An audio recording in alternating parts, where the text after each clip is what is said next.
സൈനസൈറ്റിസും മൈഗ്രെയിനും ഒന്നിച്ച് ഒരാളിൽ തന്നെ ഒരേ സമയം കാണുമോ എന്ന് പലപ്പോഴും ചോദിക്കാറുണ്ട്.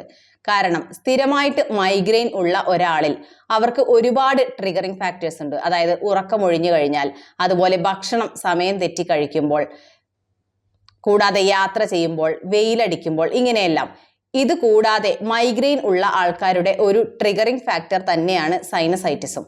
അതായത് ഒരാൾക്ക് ജലദോഷം വന്ന് മൂക്കടഞ്ഞ് സൈനസൈറ്റിസിന്റെ തലവേദന വന്നു.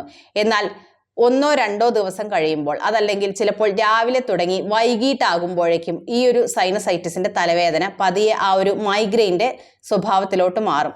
പിന്നീട് അവർക്ക് ശക്തമായ തലവേദനയും അതുപോലെ ഇതോടൊപ്പം ഓക്കാനം, ഛർദി ഇവയെല്ലാം കാണപ്പെടാറുണ്ട്. അപ്പോൾ ഇതെല്ലാം സൈനസൈറ്റിസിന്റെ ഭാഗമാകണമെന്നില്ല. എന്നാൽ മൈഗ്രെയിൻ ഉള്ള ഒരാൾക്ക് ഇങ്ങനെ സൈനസൈറ്റിസ് വന്നു കഴിഞ്ഞാൽ പതുക്കെ ഇത് സൈനസൈറ്റിസ് മാറി ആ ഒരു മൈഗ്രെയിൻ്റെ സ്വഭാവത്തിലോട്ട് വരും.